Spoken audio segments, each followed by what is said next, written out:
The worst day of my life started off very well. I got up at 5:30 and worked out. After getting up, I ran 3 miles.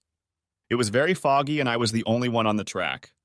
After 3 miles, I cooled down by running in a straight line and going around corners for 2 more.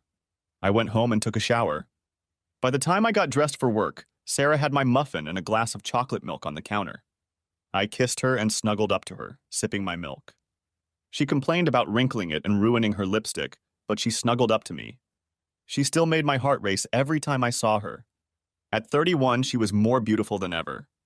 She'd gotten a healthy amount of fat compared to the skinny girl I'd brought to the prom when we were seniors. She still had a little over 5 feet in her, but she proved that dynamite comes in small packages too. She was a rising star in her law firm and was successful. After our girls were born, she got a lot of attention at some major corporations and they talked about a partner. She was making almost as much as I was, and things were going very well for me. I had just been promoted for the 5th time, and I was head of the architectural department in a large company of engineers and architects. I kissed her again and grabbed my briefcase and muffin on my way out the door. "Have a good day, beautiful," I waved goodbye. She kissed me as she gathered the girls for school. She left for work an hour after me and I had to go to bed. My second baby girl was in the garage.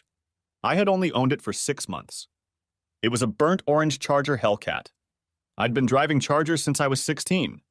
My dad helped me buy a 1968 RT that still sits under the carport. Every once in a while I would pull it out and get behind the wheel to listen to the sound of the big Hemi through the Flowmaster pipes. It wasn't as fast as the Hellcat. I love hearing Mustang and Camaro owners brag about their little toys. Just 2 days before, one of the engineers was bragging about his new Shelby GT 350. Over 500 horsepower. He was trying to impress Maria from the office next door. I smiled at the thought of the Hellcat putting out over 700. I actually liked all the new pony cars, but they weren't in the same universe as the Hellcat, Charger, or Challenger. Hot rod owners are a class of people I like, and we all have our own babies and like to nitpick the other guys. I had a great day at work. I finished the powertrain our design team was working on at about 1:30 and took the afternoon off. I washed my baby. It was a beautiful afternoon and I could see myself polishing it as I put it in the garage. Sarah texted me and said she was going to be a little late. She was at a conference and would be home around 5. At 3:30, I was in the kitchen making chocolate chip cookies. I had 2 pans ready and the plate was on the bar. I heard the door open and through the living room came the voices of 2 little angels. 2 little blonde pixies set down their backpacks and flew across the kitchen to wrap their arms around me. Carmen and Combre, my baby girls, were home. They are identical twins and the cutest little bundles of joy on God's green earth. They have mommy's hair, freckles, and big blue eyes, but they have my complexion. Sarah can tan, but I have a naturally olive skin tone and they got my shade. It was a contrast to their hair and eyes. When they got older, they would be heartbreakers. At 8 years old, they were just adorable. They fought like hornets, but only with each other and Sarah. With me, they were just honey and silk and never let anyone speak ill of the other. Sarah had a hard time dealing with the 2 of them. I know they loved their mother very much, but as soon as she corrected one of them, the other would always take her sister's side, and they could argue as fiercely as their mother. They would interrupt each other, telling me how their day was going. School had only opened a week ago, and they really liked their new teacher. Miss Brooks was new to our neighborhood, and I had yet to meet her. She certainly made an impression on my girls. I fed them chocolate chip cookies and tall glasses of milk, listening to them with an idiotic grin on my face. Yes, they were my angels and could do no wrong. They would eat 3 cookies each and head upstairs to do their homework. Homework when they got home was my rule, and then the rest of the evening we could do whatever we wanted. I took the last cookie sheet out of the oven and put it on a plate. I heard Kember calling for me and started up the stairs. I felt something strange and realized my phone was vibrating. I pulled it out and I got a text message. The number looked familiar, but it wasn't in my contacts. I checked it as I walked up the stairs. "You were incredible today," I read. "Can't wait for tomorrow." While I appreciated the compliment, I had no idea who could have sent me such a text.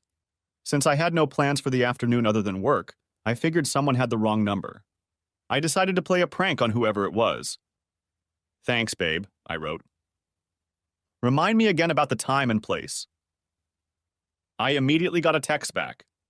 "Are you using Shell's phone? Be sure to delete it. Can't have Sheldon suspecting something too soon. Sure, at our house. I froze in place halfway to the girl's door. I'm Sheldon. Sheldon Clanton, and my phone number ends in 9. Sarah has the same one, but it ends in 8, and the girl's numbers end in 7 and 6. Someone made a big mistake. I was numb, unable to move. Carmen looked up at me. Daddy, we need help with these math problems. What's wrong, Daddy? Both girls stood up and stared at me. The look on my face must have shocked them. I shook off the cobwebs. Nothing, girls, it's just bad news. Nothing to worry, my babies, I lied. Let's look at math. 5 minutes later, I heard the garage door open. Sarah was home. I heard her pacing around, and after a minute, she peeked inside. What's for dinner? She asked. Hi, sweethearts. They jumped up and went to hug her. They came back and sat down, and Sarah came over and hugged me from behind by the neck. She stroked my ear. I'm going to go take a shower, she said. We were done with math, and I asked the little ones if they wanted to go to Incredible Pizza. They happily agreed, and by the time they had changed into shorts and t-shirts, I was waiting for them in the car. Isn't Mom coming? Asked Carmen. She's had a long day, I told them. Let's give her a rest. We'll turn off the phones and it'll just be me and my angels tonight, okay? They agreed, and we had a great time. I forgot to turn my phone off and it vibrated a dozen times. I ignored it and immersed myself back into games and mediocre pizza. We got home at 9:30 and Sarah was asleep on the couch with her phone in her hand. I put my finger to my lips and we tiptoed upstairs. They went to bed and I went to get tomorrow's clothes. I went to the spare bedroom and locked the door. I lay awake until midnight and heard a quiet knock on the door. Shell, what are you doing? I heard a stage whisper. Open the door. Where did you go and why the hell is the door locked? Why are you in there? I didn't answer and she knocked several times. She called my name a dozen times before giving up. She clearly didn't want to wake the girls, and I heard her footsteps retreating down the hallway towards our room. Or rather, it was our room, but I didn't know what it was like now. I got up at 5:30 and grabbed my clothes. As I walked to the garage, I heard her alarm go off. I got in the hell car and pulled back. I saw her enter the garage just as the door came down and drove to the park. I usually ran on the school track, but that day I ran in the park. My phone rang a dozen times, but I didn't pay attention to it. I showered and got dressed for work. At noon, I asked my buddy Marcus to lend me his Ultima. I felt like I was betraying everything I believed in by getting in that thing. But it looked like all the other little box-shaped cars on the road, and I wanted to blend in. Sarah's car was parked outside the office, and I stopped across the street and waited. The windows were dark, and I knew no one would be able to see me inside. At 2:30, Sarah came out and got into her BMW. I followed her at some distance, and we drove into the suburbs. When she turned into one of the suburbs, I realized where we were going. That's where my brother Mark lived. What the hell? Well, that sucked. Now I knew why the number looked familiar. He and I had never gotten along and hardly ever socialized. We only saw each other at family events, and that was too often for my liking. 2 years ago, I saw him put his hand on Sarah's ass, and I smacked him. We hadn't spoken since, though his wife and Sarah spent a lot of time together. I parked across the street and she pulled into his driveway. When she got out, she looked upset. She went into the house and I got out and walked around back. I had been there hundreds of times. I couldn't believe what I saw. Mark's wife, Chloe, was lying by the pool. It was getting weirder and weirder. She was an amazing woman. She was sophisticated and elegant. She just radiated class. She looked up at me when she heard the back gate close and panic was reflected on her face. Sheldon, she gasped. What are you doing here? I was climbing the steps to the deck when Chloe jumped up and ran toward me. Shell, wait, don't go in there. I have something to tell you. Wait. The screen was closed, but I could hear their conversation. Sarah was very agitated and he was trying to calm her down. I'm telling you something's wrong, she said. He slept in the spare bedroom last night, and this morning he left without saying a word to me. It was a mistake, Mark. I need more time to get him used to order. I know he thinks Chloe is beautiful, and we're going to have to let her work on him. I love my husband, and I'm not going to risk my marriage and children over this. You can talk him into it, he told her. We've seen the way he looks at Chloe. You don't have to talk me into it. We've talked about this a dozen times, and you know you want it. Yes, I like it, but I don't want to lose everything. If he entertains Chloe, he won't say anything and we'll just switch from time to time. Maybe we will since you're here. I can tell you want it. Yeah, but not that much. If Shell ever finds out about this, he'll die. I'm not going to do that, Mark. I looked over and saw them standing in the living room. He pulled her to him and kissed her. She resisted for a minute, but then she let him kiss her. I took some pictures and made a little video. He slid down the zipper of her dress and she reached out to stop him. I had seen enough. They jumped aside when they heard the screen door come down and I stepped through it. Sarah screamed. No. Oh God, no. Sheldon, it's not what you think. Please, Shell, I'm so sorry. I kept walking towards them and Mark was backing away as fast as he could. I just walked past them to the front door. Sarah ran up to me and hugged me from behind. Please, Shell, let's just go home. Things aren't what they seem. I promise I'll explain everything when we get home. Without another word, I walked out and got into the Ultima. All three of them got out and tried to chase me. I drove her back to the office and gave the keys to Marcus. 30 minutes later, my phone rang. I ignored it. About 5 minutes later, my secretary rang. Your wife is on line 3, she said. Tell her I'm unavailable, I replied. I spent the rest of the day staring at the computer screen.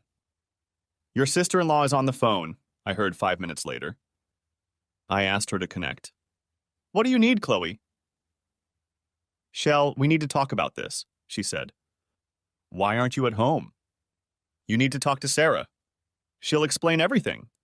Mark and I will be there too. We'll talk about it like adults. It's your brother and your wife, Shell. You need to calm down. Why is it that when someone bullies you and pisses you off, they always say you need to calm down? It made me even angrier. I don't have a brother, I told her. If that asshole is in my house when I get back, I'm going to rip his balls off. If I see you there, I'm going to slap you out the door. Don't ever let me see you or hear your voice again, Chloe. Tells us Rons that if he sees me, tell him to run. I hung up the phone. 20 minutes later, Dad called. Sheldon, what's going on? He asked. Your brother and Chloe are here. They say you threatened them. Sarah called and she was crying and throwing a tantrum. I couldn't understand her. What have you done? Sarah is having fun with Mark, and she and CLO were planning to trick me into a wife swap. Dad, I don't have a brother. If I hear you let any of the three of them into your house after today, I won't have a father. If my mom lets them in the house or any of you ever say their names in front of me, I won't have a father or mother. Guess what? You raised an asshole and now you get to pick a side. Oh yeah, you won't have grandchildren either. You can't talk to me like... He started, and I hung up the phone. Maria walked in and asked something, but I couldn't hear what she said. Sheldon, I asked you a question, she said in a louder voice. I started. Oh, I'm sorry, Maria. What did you say? Are you okay? She asked. Tears ran down my cheeks and I couldn't stop them. She came over and put her arm around my shoulders. Did someone die? She asked. I'm so sorry, Sheldon. Who was it? I think it was my marriage and my family, I told her. The whole story came out as I buried my face in my hands and burst into tears. 10 years of my life flashed before my eyes. 10 beautiful years with the woman I loved and the woman I thought loved me. Did she sleep with him? She asked me. I think so, I replied. She was going to do it again tonight. She thought I'd figured them out and wanted to call the whole thing off. Why would she do that, Maria? I loved her with every cell in my body. I would have died for her. How could she do this to our girls? What did those 2 little girls do to deserve this? Sheldon, go home and talk to her, she said. Find out the answers to these questions. You'll never rest until you do. Get out of here. I hugged her. Thank you, Maria. You're a good friend. Please don't tell anyone about this. She looked hurt. Jesus, Sheldon. How could you say something like that? You know I won't tell anyone. I apologized and she hugged me again. I know you're upset. Just go home and try to work things out. My phone had been going off since I got back to the office, ringing on the way home until I turned it off. As I pulled into the garage, Sarah came running out of there. She stood next to the door and I sat there for a minute gathering my thoughts. She started pounding on the window with her fist. Sheldon, just come out and talk to me, please. I'm begging you, just let me talk to you. I opened the door and she tried to hug me. I pushed her away. I think she was shocked. I wasn't a violent person, and I had never touched her once in our entire life. Don't touch me, Sarah, I told her. You make me feel like I need a shower. She burst into tears. Okay, I won't. Please, Shell, just come inside and let me talk to you. You have until the girls come home, I told her. When they get home, the conversation will be over and we'll pretend everything is okay. Do you understand? They don't get involved in anything, and if you upset them in any way, we're done. That's not enough time, she cried. Can't we talk again when they go to bed? I don't know, I said. It depends on what you say between now and when I go to pick them up. You've got an hour and a half? Make the most of it. I will, she promised. Please, can we just sit down? I followed her into the living room, where she sat down on the couch and patted the seat next to her. I sat down in the chair across from the coffee table. This made her cry again, and she covered her face with her hands. I sat back and waited. You're wasting your time, I finally told her. She grabbed a towel from the bar and wiped her face, sitting back down. She could barely speak. She was crying so hard. I'm so sorry, Shell, she said. I made a huge mistake. I never thought you would find out. I love you so much. You love me so much that you're having fun with my brother? I asked. Don't do that, she pleaded. It sounds so cheap and dirty. It is cheap and dirty, I said. You can't wrap it in ribbon. That's what you've been doing. You would have done it today if I hadn't caught you. I never planned it. It just happened. I'm so sorry, she cried even harder. I don't know what I was thinking. I was really stupid before we got married, Shell. You know that. I met Mark before I met you. I slept with him a few times, and after he met Chloe, we still went out occasionally, all three of us. I know you think she's beautiful, Shell. I thought the four of us could... All I had to do was... entertain him, I finished for her. No. I just wanted us all to love each other. We could all be together. I was going to include you, I swear, Shell. You were scheduled for an entertainment session this afternoon. No, I told him I wasn't going to do that. She sobbed. Yes, because you thought I knew. What if I hadn't known? I wasn't going to... It doesn't matter, you knew. How did you know? What difference does it make? Shouted I. You were going to entertain the creepy bastard. Do you know what that does to you, Sarah? Please, Shell, I'm so sorry. I'm so sorry. I don't know what I was thinking. I didn't think it would turn out like this. It doesn't have to be this ugly. It can be fun. I'll still be with you.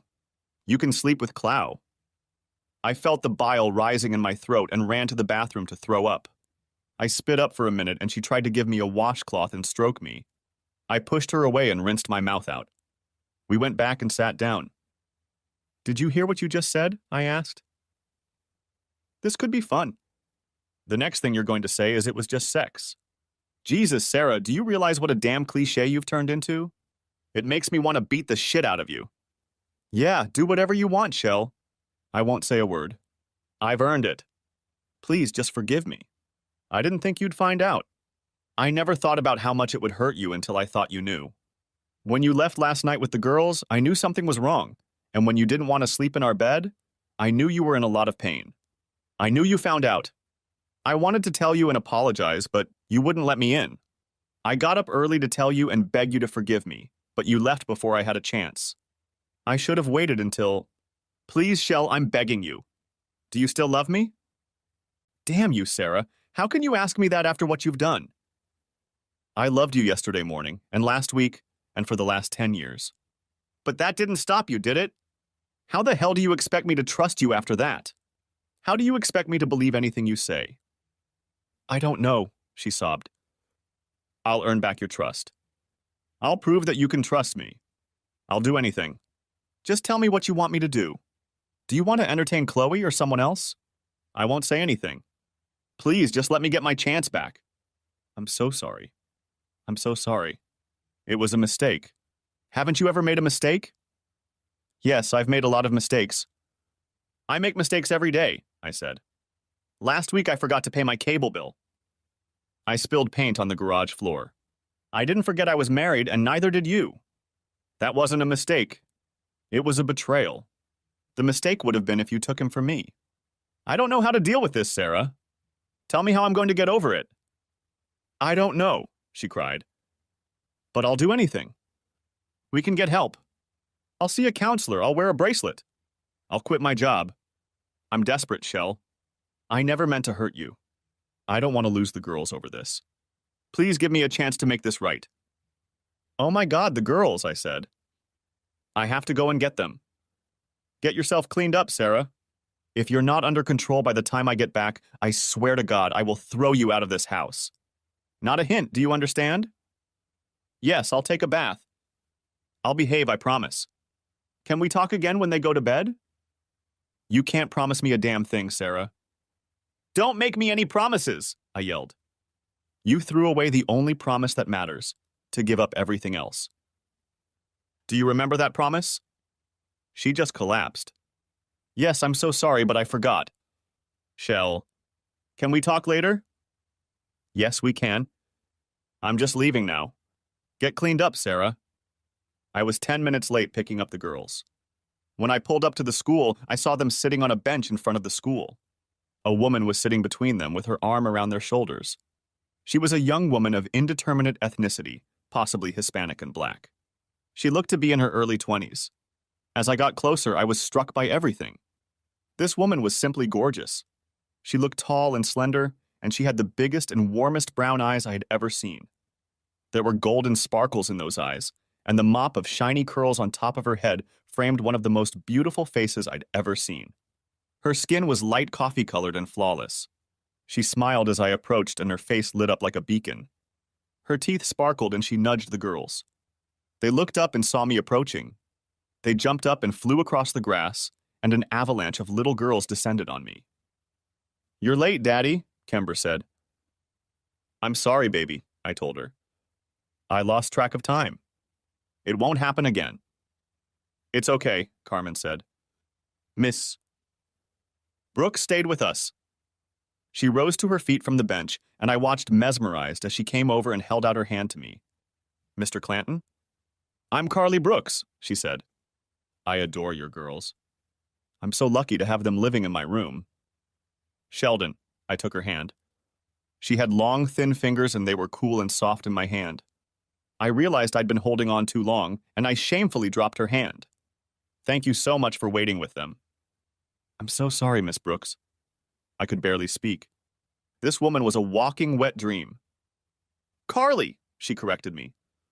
Sheldon, do you think I could talk to you for a minute? Girls, can you wait in the car for a minute? I asked. Just a minute? They hugged the teacher and, holding hands, walked to the car. She smiled after them. I hope you're very proud of them, she said. They're the nicest kids in this school. That's why I wanted to talk to you. They were upset this morning. They told me that their mom was crying this morning and that she cried all the way to school until she dropped them off. Is everything okay at home? Did something die in the family or something? I swore to myself. No, Carly, not everything is fine. Everything will be, and I'll make sure it never happens again. Their mother and I are having a lot of trouble right now. I'll try to keep them out of it. I'm very sorry. Can you talk to me about it? She asked. I'm a good listener, and I'll do anything for those little girls. Thank you, but I can't talk right now, I told her. It hurts too much, and I don't know where this is going yet. But I appreciate it. Maybe when things are smoother, I'll tell you, but right now it hurts too much. She reached out, and her fingers gently stroked my jaw. I realized she was very tall. Her eyes were almost level with mine, and my height was 6'3". She smiled. Her hand dropped, and she walked back into the building. I stared after her for another minute. She was poetry in motion. She looked over her shoulder and smiled when she saw me watching her. My face flushed, and I walked to my car. I felt the touch of her fingers on my cheek for hours more. The Munchkins chatted happily until we were almost home. Daddy, Mom was crying this morning, Carmen said. Were you mean to her? I laughed. Maybe a little, I said. I won't do it again, okay? Okay, she said. I don't like it when she's sad. Bray doesn't like it either. I know. I'm sorry about that. It's just that people fight sometimes, you know? I know, Daddy, Kember said. Carmen's mean to me all the time, but I don't give her a reason to cry. Hey, you're the one who's a big meanie, Carmen objected. I had to laugh. None of you are mean. It's just that people fight sometimes. I'll try to be kinder. You're always nice to us, she said. When we got home, Sarah was still in the bathroom, but when she came out, she was quite normal. Her eyes were a little puffy, but she smiled and hugged the girls. We had a nice dinner and they sat on the floor at our feet and we watched TV. It was a nice time, but I was dreading bedtime. I read to them and kissed them goodnight. I saw Sarah watching them from the doorway with a sad smile on her face. She was gone when I turned out the lights and was waiting at the foot of the stairs. Do you want to talk in bed? She asked.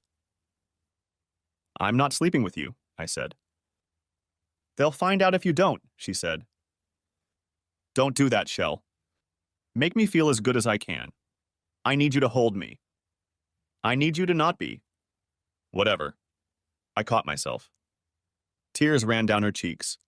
We undressed in silence and I lay on my back, staring up at the ceiling. I could feel the bed shaking and knew she was still crying. Shell, do you want to make love? She asked quietly. I'll let you. I know you've always wanted to, her voice trailed off. Jesus Christ, I exploded. I'm going to the spare bedroom. She grabbed my hand. Please, Shell. Forgive me. Don't go away. Please, just talk to me. I won't hurt you, I swear. I don't want to lose you. I don't know what to do or say. I'm just floundering. Please just punish me and then forgive me. No, I won't make any promises. Shell, do I have a chance to make it up to you? Do I have a chance at all? Honestly, I don't know how, Sarah, I said. I despise you so much, it's killing me. I've loved you since we were in high school. I wish it weren't so. It wouldn't hurt so much if I didn't. What can we do? How can we go back to the way things were? How do I know you won't just entertain a gas station attendant to pay the bill? Damn you, Shell, that's not fair. I'm not a whore and you know it. You're the only man I've ever loved in my life. Don't you dare tell me what's fair, I growled. Is it fair that you've been having fun with this asshole for God knows how long? Is it fair that a man who has loved you since we were in high school has to live with the fact that his wife is a slut who tried to sway him to do the same? Is it fair that our girl's mom is a cheating bitch? Is it fair that you're a liar and a cheater? Screw you, Sarah. Don't tell me who you are. I know who you are. Screw this, it's not going to work. I don't want to hear your bullshit. You won't even take responsibility for what you've done. I want you out of here. In the morning, you're going to tell the girls you're going to stay at your sister's for a few days. I don't care what excuse you give them. Make something up, you're a good liar. Just leave when I get home tomorrow. She started crying hysterically. I'm sorry I said that, Sheldon. Please don't make me leave. No, you made your own choice to be an abomination with asshole without thinking of me or the girls. I'm making this one, and I'm not considering you. This is my house. I inherited it from my grandparents, and I don't want you living here. When can I come back? She sobbed. I don't know. Maybe never. Don't make me angry, Sarah. Maybe I'll get better after a while. Maybe you'll figure out how to fix things, or maybe I'll figure something out. I can't breathe when you're here. Every time I look at you, I see that bastard unzipping your dress. I'm going to go to the couch. I left her crying on the bed and took my pillow and went to the couch. The next morning I left again at 5:30 and she still wouldn't get up. When I picked up the Munchkins after school, they told me that she had gone to Aunt Sophie's to help her while she was sick. They were a little upset because they were supposed to run a 5-kilometer race with her on Saturday. I told them I would work out with them instead, and they got excited. Sarah called them, and they had a long talk about the 8. She texted me, and all she said was, "I'm sorry." On Friday, I took the day off, and I got a call from Sophie. She wanted to come and talk to me, and I agreed. She's Sarah's younger sister, and I've always had a soft spot for her. When I opened the door, she was angry. She came in and poured herself a cup of coffee. She was about 14 when Sarah and I got together, and she was just an angel. After Sarah and I got married, she spent more time at our house than at her parents', and we were still very close. "What is wrong with you, Sheldon?" she spat out. "Sarah is dying in my house, and you just sit here and let her. She won't stop crying the whole time she's there. Come and pick her up and bring her home." "Did she tell you why she's there?" "She made a mistake and slept with them, Sheldon." "You forgave her last time. What's the big deal?" I couldn't believe my ears. "What the hell are you talking about last time?" said I. I felt very calm. Her eyes got big and she covered her mouth with her hand. "Oh my God," she gasped. "She never told you, did she?" "Sophie, tell me what the hell you're talking about," I said. "No," she said. "I'll let her tell you. She promised me she would tell me, and she said she did, and you forgave her. That's all I want to say. I'm sorry, Shell. I didn't know what the hell I was talking about. I came in here in a semi-conscious state, and I apologize. I'm going to talk to her."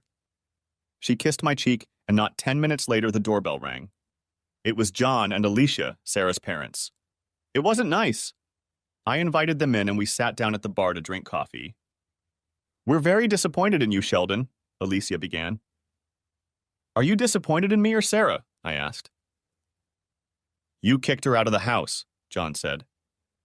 "Why would we be disappointed in her?" "Did she tell you why?" I asked. "We haven't seen her," said Alicia. "Why don't you tell us why?" "Look, I love you both, but I'm not telling you anything," I said. "If you want to know, ask her. In the meantime, maybe you should do a little fact-checking before you get disappointed in someone. Now you're welcome here anytime.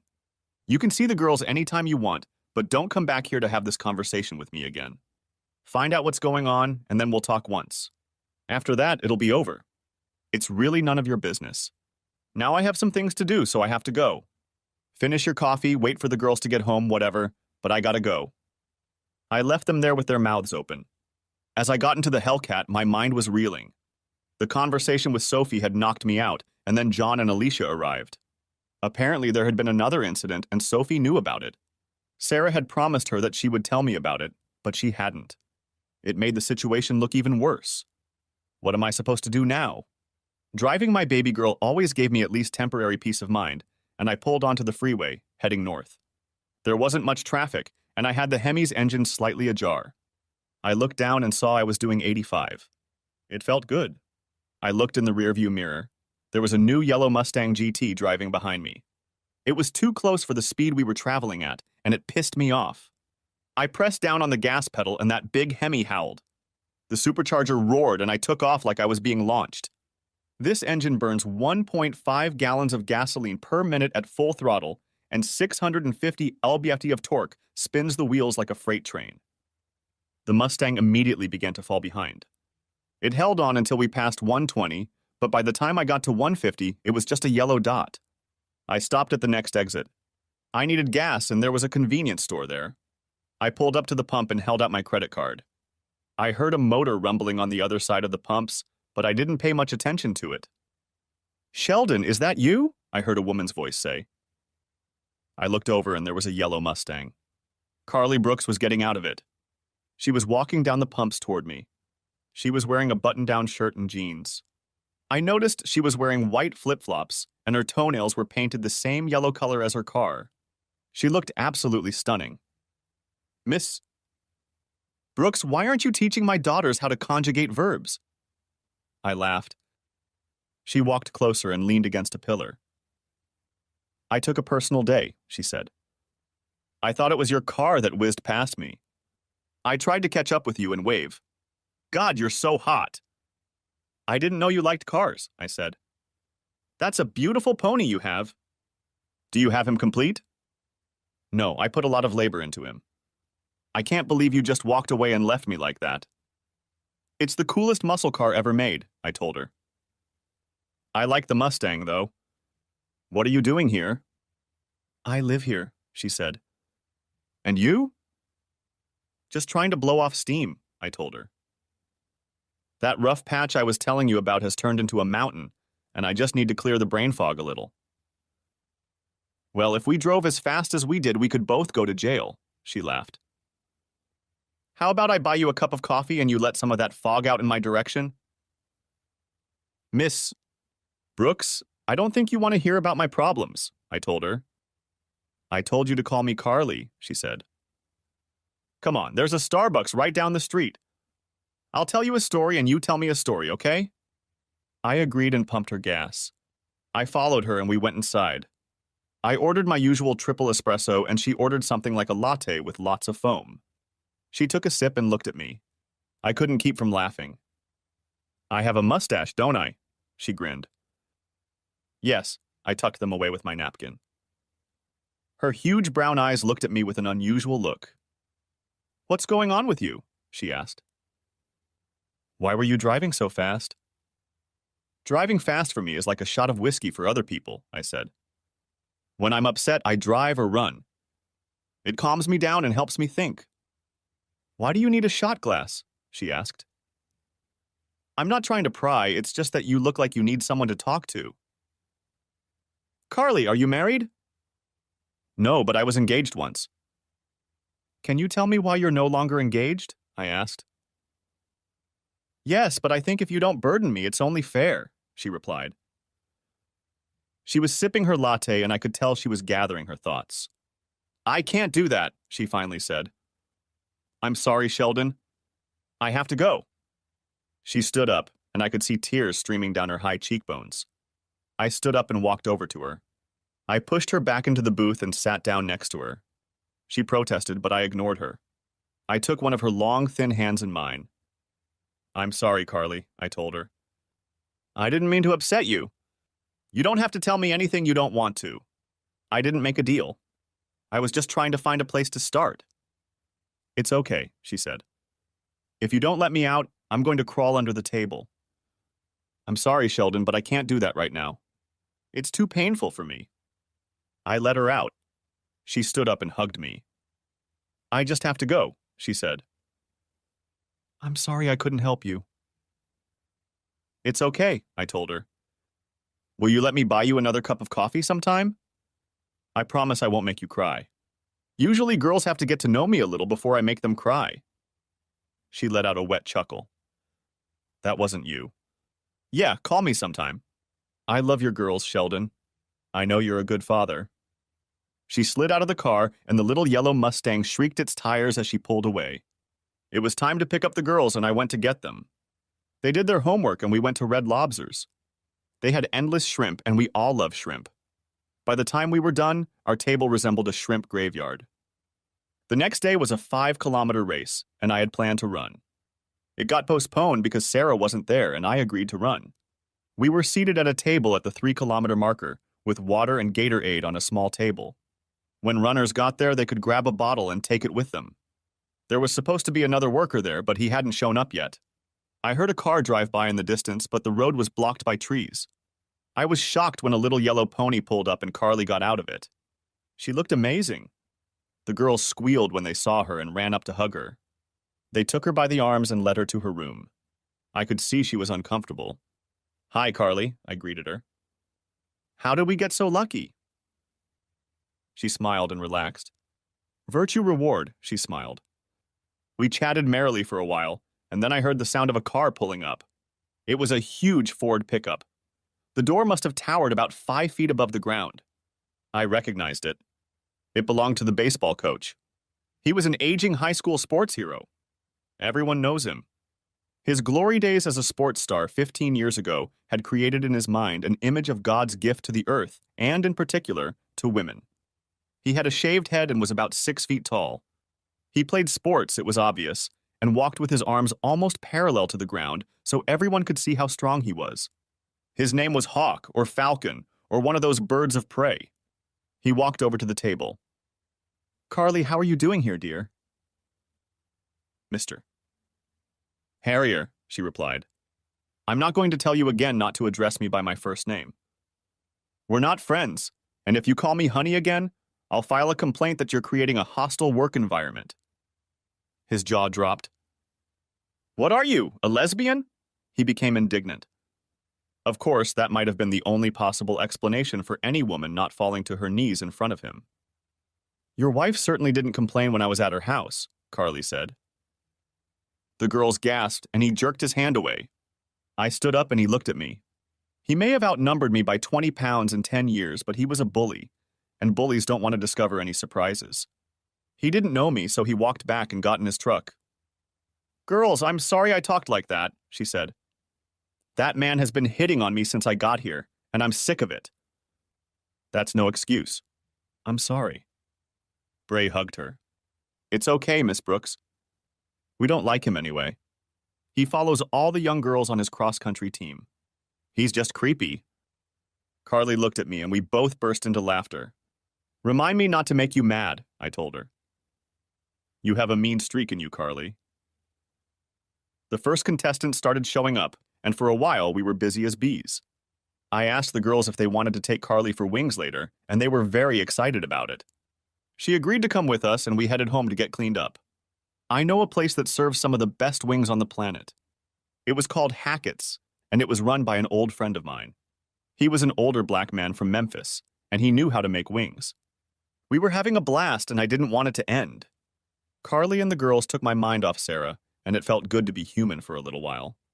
But it couldn't last long, and when I got home, my phone had a dozen missed calls from her. It had been off all day, and as soon as I turned it on, it lit up like a Christmas tree. I put the girls to bed and called her. "Shell, I need to talk to you," she said. "Can I come over?" "Don't you have a date?" I asked. "Asshole too busy?" She sobbed. "Please, just let me come over, Sheldon. I can explain everything." "Okay, come over," I said. I finished talking, and 30 minutes later I heard her open the door. I thought about changing the locks. When she walked in, she looked like a wreck. She tried to hug me, but I reached out and pushed her away. "Sarah, I swear to God, if you touch me, I'll throw up on you," I told her. She immediately cried and came over and sat down. "Can I just talk to you?" she cried. "Let me just speak my mind." I sat down across from her again at the table. She stared at the floor. "I know what Sophie said." His voice was so quiet I could barely hear her. "So you decided to come clean?" I asked. "Yes. I didn't want to tell you before. Thought you'd hate me." She caught me, Shell. "She threatened to tell you if I didn't. I told her I would, but I couldn't.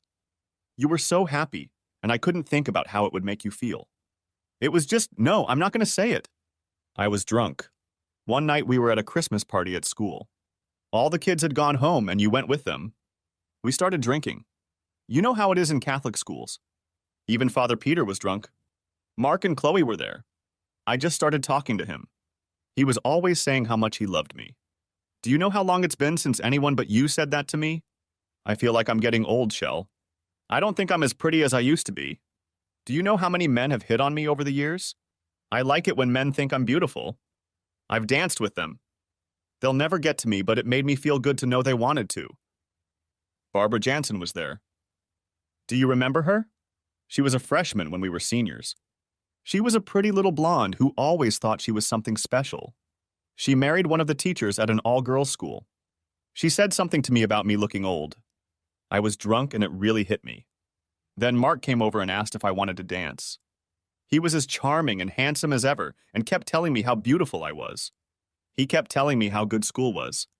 I was drunk as hell and let him talk me into going out on the porch in the back of the house. It was so stupid, but I just felt really vulnerable.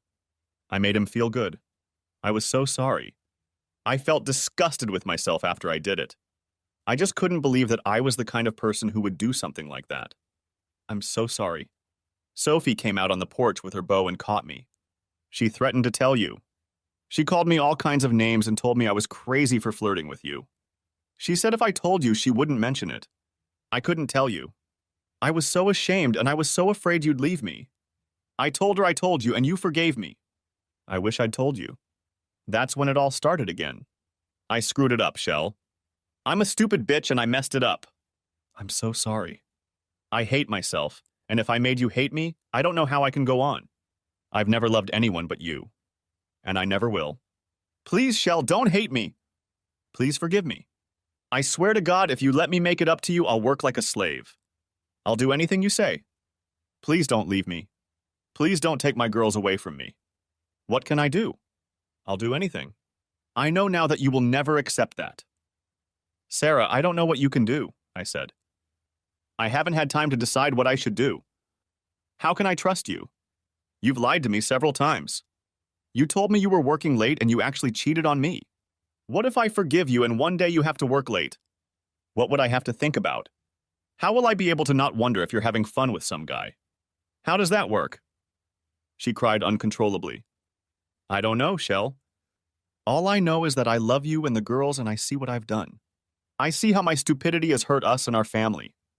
I love you more than anyone. What do you want to do? Do you still love me? That's the problem, Sarah. I still love you. I'm just not sure you ever loved me. I'm not sure I believe you about everything. No, I'm sure I don't. I have to assume that everything you tell me is a lie. Are you being honest with me? I'll never know, and I don't think I'll ever believe anything you tell me. Here's your chance. If you're hiding something, tell me now. It won't change anything? I can't be angrier at you than I am right now. This is your only chance. I swear to God I'm honest, she said. There's nothing else. I love you, Sheldon. I don't love anyone else, and I never have. I did it. It was just... Don't say that, Sarah, I interrupted her. You were going to cheat, and you cheated. It wasn't... No, okay, I know you don't want to hear that. I just want you to realize that it meant nothing to me. I don't love Mark or Chloe. I thought you might want to join us. Now I see that you never want to, and that was a mistake.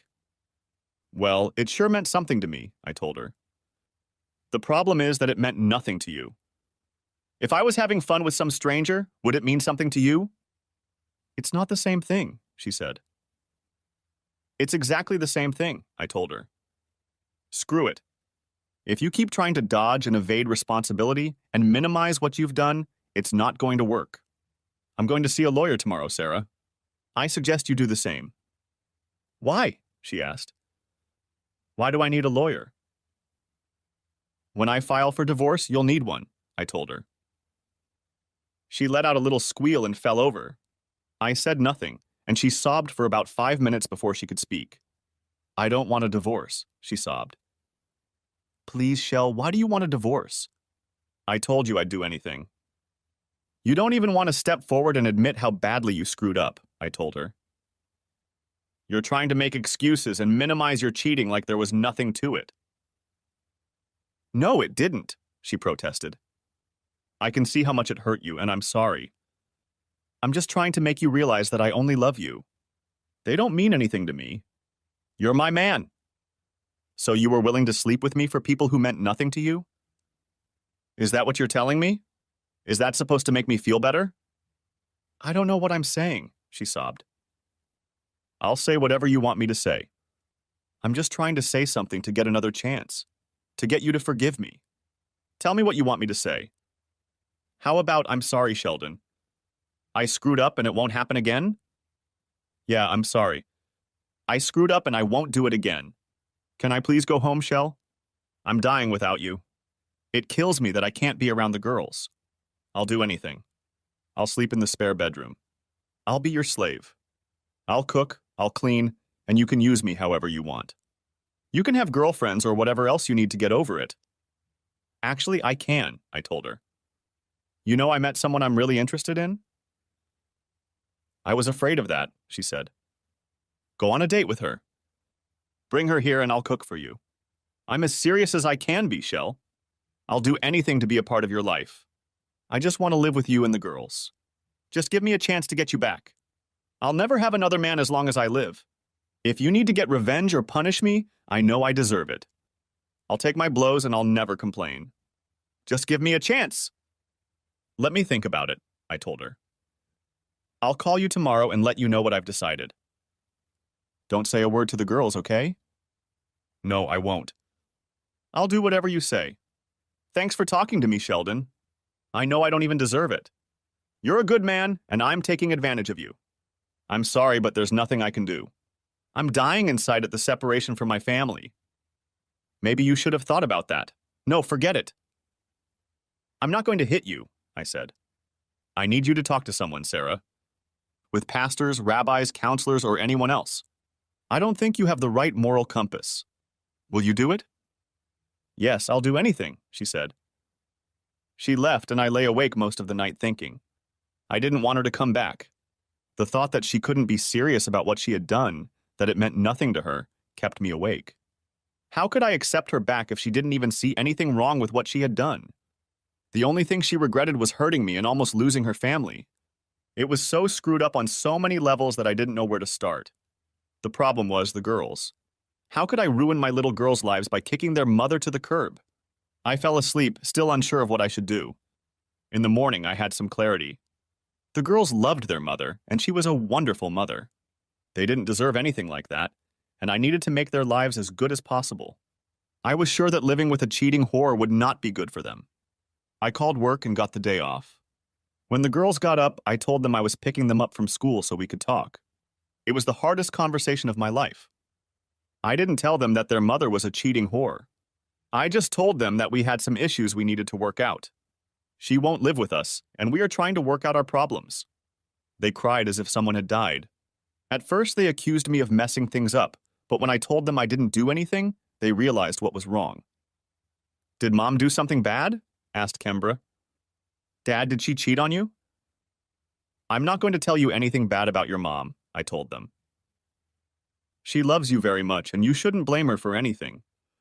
It has nothing to do with you girls. You are the best girls I could ever imagine, and we both love you with all our hearts. Just give me a chance to work things out, okay? They reluctantly agreed, and we talked for a long time. I called Sarah, and we met for lunch. When I told her I needed to be alone, she was confused. I get angry every time I look at you, Sarah, I told her. You need to stay away from me. I've decided I can never forget what you did. You may have cost me any relationship with anyone in my family. I'm divorcing you, Sarah. I'll let you see the girls anytime you want. We have a prenup that says if either of us cheats, the innocent party keeps the house. You won't be short of money, I'll take care of that. Now the bitch came on stage. She called me every name she could, promised to turn the girls against me and take me to court. I wished her well and left. Carly called me after school and was worried about the girls. She noticed they were not at school and was very concerned. I promised her they were fine, and she asked if she could come over on Saturday and talk to me. There was a car race on Saturday and I was planning to attend. I suggested she go and she agreed. In the morning, Sarah picked up the girls and I went to pick up Carly. She was as gorgeous as ever. We had 50 miles to go and we talked a lot. Finally, she broke down and told me her story. She was engaged to a businessman from the town where she grew up. They met in high school and fell in love with each other. She was so happy, she thought she must have missed some obvious signs because at the wedding, she caught the groom in the dressing room with one of her bridesmaids. She left without saying a word to anyone and just drove away. She never spoke to anyone else in her hometown. She ended up in our town and got a job as a teacher at the school the girls went to. She was clearly upset, and the memories were still fresh and painful for her. I understood exactly how she felt. I told her about what was happening to me and Sarah. When I finished talking, her eyes filled with tears and mine were misting up a little too. She leaned over and put her head on my shoulder. Her hair was just a huge mop. All those curls were about a foot long, sticking out in all directions. After we got to the show, my phone rang, and it was my mom. Sheldon, we need to sit down and talk, she said. I'm calling a family meeting. Gail and Helen are coming in the car and we'll meet here at the house. Will Asshole be there? I asked. Your brother has something to tell you, she said. I told you what's going to happen, I said. Don't call me again, ex-mom. Sheldon, don't be like that, she pleaded. Okay, he won't be there. Are you coming? Wait a minute, I told her. Carly tried to get my attention. Talk to them, Sheldon, she said. It's the only way to move on with your life. Have you talked to your family? I asked. She grinned bitterly. No, but I know I should, and so should you. Okay, Mom, when is this meeting? I asked. Dinner tonight at 6, she said. No dinner, I told her. I'll be there at 7:30. I ended the conversation. I had a good time with Carly, and she held my hand while we looked at cars. On the way home, we talked for a while, and I asked her if she would stop by afterward so I could tell her all about it. She promised, and I dropped her off at her house. I was dreading the hell out of it. I got home to my empty house and tried to eat a little. It only made my stomach upset, so I took a couple antacids. I got the old charger out and started it up. It felt right, and that humming sound calmed my nerves. I'm sure they heard my arrival from a block away, and Mom got to the door before I did. She put her arms around me, and I just stood there, frozen like a pillar. When she looked up at me, there were tears in her eyes. She didn't say anything, just took my hand and led me inside. I heard the lock click behind me, and there was my dad standing in front of the door with a baseball bat. "We're not going to let you destroy this family because of your stubborn pride," he said. "Go get your ass down." Well, this was going to be interesting. My sisters, Gail and Helen, took me under their arms and I sat down between them. Then the three cheaters came out of Mom's bedroom. I looked at my mom. "He's your brother, she's your wife. Chloe is your sister-in-law," she said. "We can get past that." "Okay, ex-mom," I told her. "You just lost your son and your only two grandchildren. He's an asshole, not my brother, and she's a whore. I guess that makes you a whore, Mom." "We just love you, Shell," Gail replied. "We'll agree to anything you want." "I want to leave," I said. "Do you want to stay with me tonight?" "I want you to meet someone." "Girls, I thought you were going to help," Slut Mom started to panic. "Yes, we are going to help Sheldon," Helen said. "What, did you think we were here to help these scumbags?" We stood up together and walked toward the door. The pimp made a movement with the bat and I hit him. He dropped the bat and slumped to the floor, letting out a hoarse scream. I picked up the bat and turned around. The asshole saw death in my eyes and rushed to run through the kitchen and out the back door. I turned to bitch. Her eyes widened and she rushed after her asshole husband. I threw back my head and laughed. "I'm going to sue you for unlawful imprisonment," I told bitch's mom. "Don't call, write, send postcards, or try to contact the girls. I will get a restraining order against all of you." She fell to her knees and burst into hysterical tears. "Please, Sheldon, don't do this." "Forgive me. I'll make it up to you." "It's too late," I told her. "You had your chance, you chose a side. Good luck with the rest of your life. Too bad you'll spend it with people who cheat on their spouses." "There will be a restraining order for you too," I told Slut. "You're mentally unstable and I'll never leave the girls alone with you again." Helen went upstairs and picked up the twins. They looked at everyone strangely but said nothing. The slut was crying hysterically. Without saying a word, the girls and I walked out of the house and down the driveway. "Do you want to drive?" I asked Gail.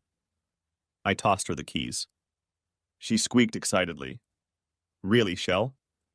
I've always wanted to, but you never let me." "You made the right choice," I told them. "I love my little sisters. I let them drive my cars."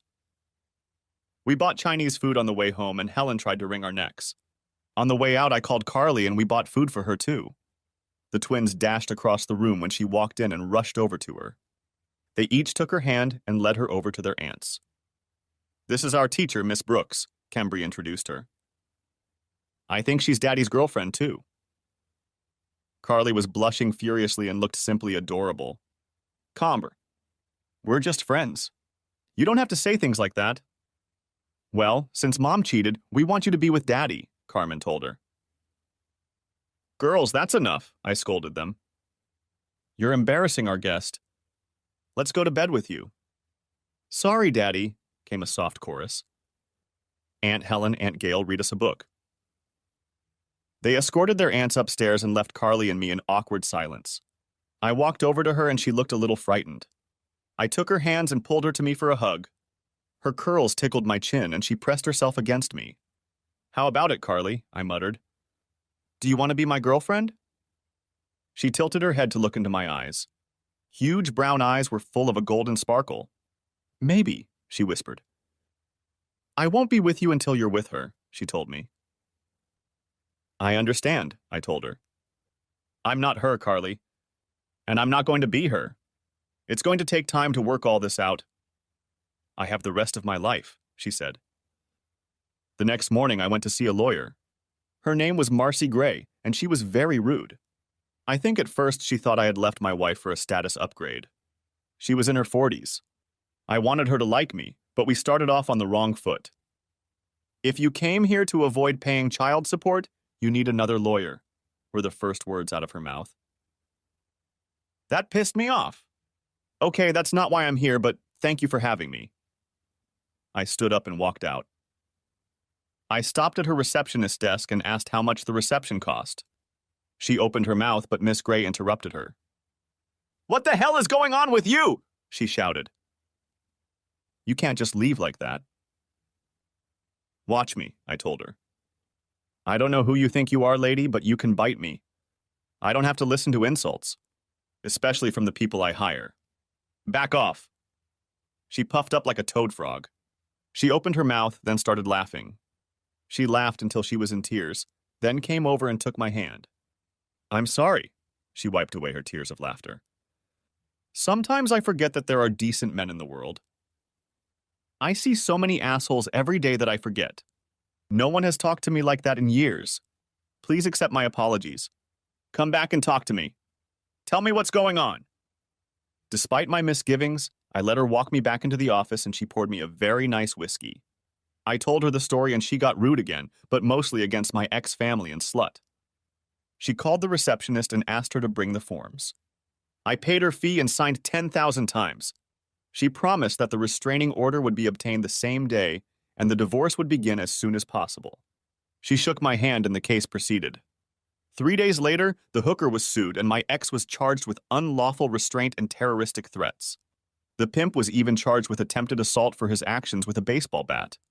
The asshole and his wife were charged with willful infliction of mental anguish, and life went back to normal. The twins were with me and Hooker was forbidden to come within 500 feet of us. When I went out to get the newspaper on Saturday morning, she was standing at the end of the block. She saw me and yelled, "Sheldon, please let me see my babies. Please, I'm so sorry. This wasn't my idea. Please, I'm begging you, let me see my babies." A few neighbors came outside to see what all the screaming was about. I walked over to her and she fell to her knees in front of me. "Please, Sheldon, I'm begging you. I'll crawl up to the house if you want me to. Please let me see the girls." "Get up, Sarah," I told her. "You're embarrassing yourself and me." "I don't care about myself," she said. "I know I've lost you, Shell. I can't lose my children. I won't embarrass you anymore. Please, just for 5 minutes. Let me see them." She clung to me and I lifted her to her feet. "Okay, you can see them," I told her. "Sarah, I told you that you could see them anytime you wanted to. And then you went and did that shit at my ex-parents' house. I swear to God, one more crazy moment like that and you'll be done. Do you understand?" Yeah, I understand, and I won't do anything crazy." "Thank you, Shell. I'll be good." We got back to the house and the girls were eating waffles. They ran up to her and she knelt down and hugged them like life preservers in a hurricane. She sobbed heartily and told them over and over how sorry she was and how much she loved them. They cried a little too and told her how much they missed her. I made her breakfast and we all sat around the bar and ate. She promised them and me that she would be their mom like before, but she wouldn't live with us.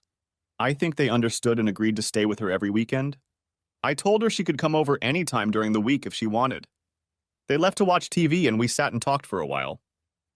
"Sheldon," she started, "I'm really sorry about what happened at your parents' house. I didn't want to do it, but your mom said we could fix it. Now I realize that's impossible. I know I hurt you too much, but I'm in my right mind now and I just want you to give me as much of a relationship as you want. I want to be a friend. I want more than that, but I realize it's not going to happen. I'll just be the best friend you've ever had. I'll be the girl's mom and we'll move on with our lives. I signed the divorce papers and I'm not fighting it. Financial matters are in order. I'm going to move into one of our apartments. One will be vacated next week and it's a nice one. Can we be friends and co-parent, Sheldon?" "We'll have to work on being friends," I told her. "Most of my friends aren't—" "No, never mind. I'll try, Sarah. I'll honestly try. I just have a lot of bad feelings about you right now. I'm sure time will heal a lot of it and we'll get along just fine. Just so you know, I'm not going out with you again, Sarah. If you really gave it up, I'm sure we'll be fine. The first time you go on a date, you'll come and tell me about it, and then I'll trust you to move on. Then we'll start working on becoming friends, okay?" There were tears in her eyes, but she nodded and hugged me. I felt sorry for her, but it was beyond me. I offered to drive her home, but she said she parked on the next street over. At the door, she turned around and looked back. I'm sorry, she said. I know, I told her. I am too. Don't apologize, Sarah. I believe you. Let's just move on. I forgive you. I'm still mad, but I'll get over it. Okay? She smiled, nodded, and left.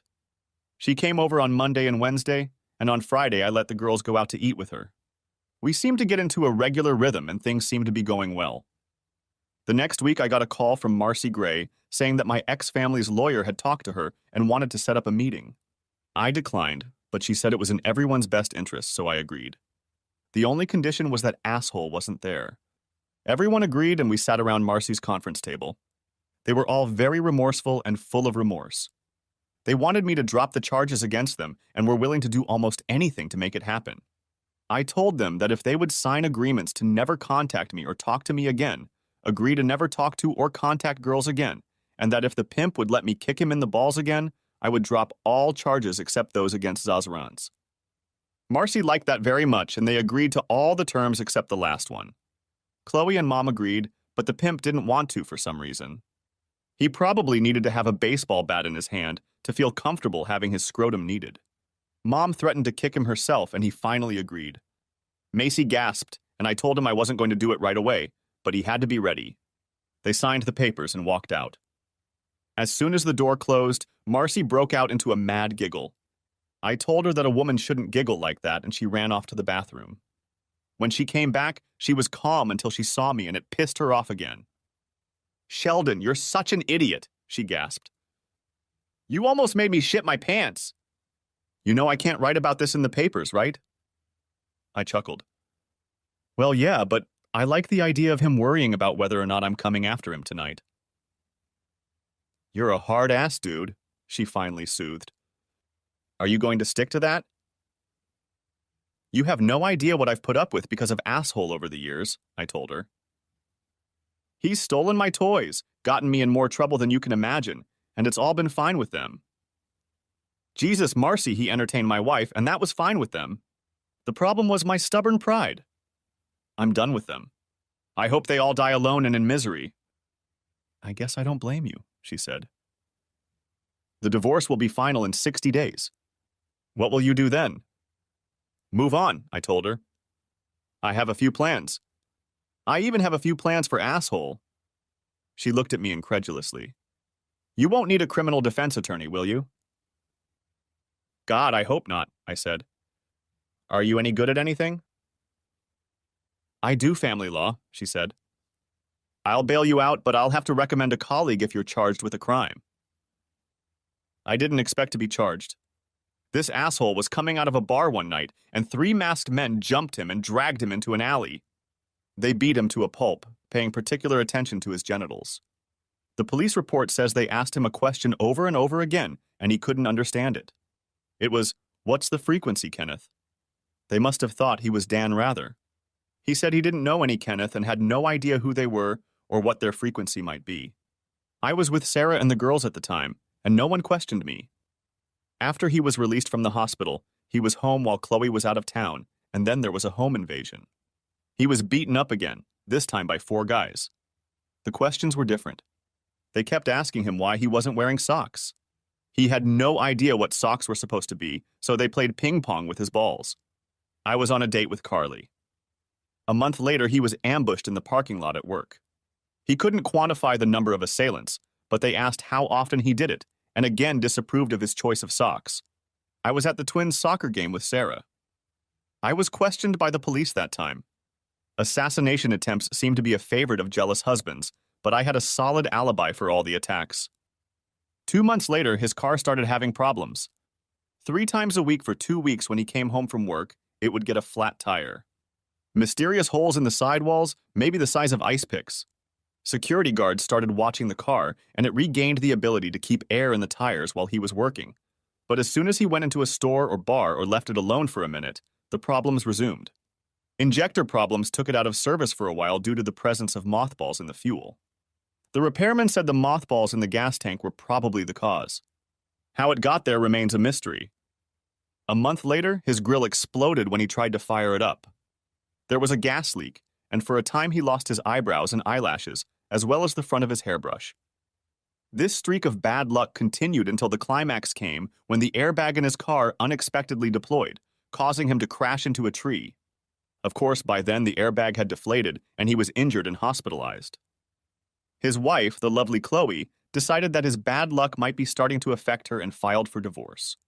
He was afraid to step outside the threshold of his home and took a job in Cleveland selling tires. My life was going great. The divorce went smoothly and I was a free man. For about a month, Carly and Sarah walked around each other like two cats, but one day Sarah asked her out for drinks and dancing. Sarah had a date, and she asked Carly to tell me about him. He was an accountant, and Carly said his name was Bob. She thought he was a nice guy and quite handsome. The girls got along pretty well with each other, and the tension in the house eased when they were there at the same time. After that date, I started taking Sarah out to lunch about once a week, and we became good friends again. We talked about Munchkins and how the work was going, and I remembered how much I enjoyed talking to her. She seemed to be doing well, and she told me that she really liked Bob. We didn't talk about the past much, and that was good. The Saturday after the divorce was finalized, Sarah took the girls and I went with Carly. We drove up into the mountains and hit a big local festival. We walked around, looked at crafts, ate local food, and rode a few carnival rides. That evening I took her dancing, and around 1 a.m. we got quite good and went out. When I dropped her off, she invited me in, and I didn't hesitate. She stopped in the living room, and I jumped into bed with her. She tilted her head to look at me. "Sheldon, I'm in love with you," she whispered. "And do you love me?" "More than you can imagine," I told her. "I thought I'd never be happy again, Carly." "I was wrong. My girls make me happy, and you make me happy. I really do love you. I think I'm the luckiest guy in the world. I should send Zazran's a thank you card."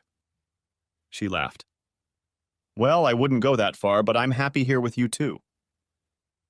We whispered about what nothing meant and what everything meant until we fell asleep with this gorgeous woman in my arms. 2 months later, she moved in with me and the twins rode to school with her every day. 6 months later, I realized I couldn't live without her, so I bought her a ring. I told the girls I was going to ask her to marry me, and I couldn't believe how excited they were. She was their idol and they worshipped at her altar. I called Sarah. She wasn't thrilled, but said she wanted me to be happy. I found out that Bob had asked her a question, and she had put it off. She said she was going to say yes, and I wished her well. I hoped she had learned something from her experience, and Bob wouldn't go through what I had to go through. I didn't say anything of the sort. I took Carly to a nice Italian restaurant and put the ring on. She squealed, and there were no more questions. When we got home, the girls were already waiting for us, and they were full. "Can we call you Mommy?" asked Kembry. "We already have a mom, but we decided we wanted to call you Mommy." Carly knelt down and snuggled up to them. Thank you, girls. I am so honored. I have loved you from the day I met you. You will always be my little girls. I'm not trying to take your mom's place, but I would be proud to have 2 angels like you call me Mom. We got married, it's been a year, and I love her more and more every day. I have never been happier. Sarah married Bob and they had a baby boy. I have never heard of the former family and I don't think I ever will. My sisters occasionally mention them, but they have nothing to do with them either. Sometimes you just have to live with your choices. They made theirs and I made mine. The worst day of my life was pretty bad, but I have a feeling the best days are yet to come. Carly is going to make sure of that. Thanks for watching, I hope you enjoyed it, so subscribe to my channel and watch the next video.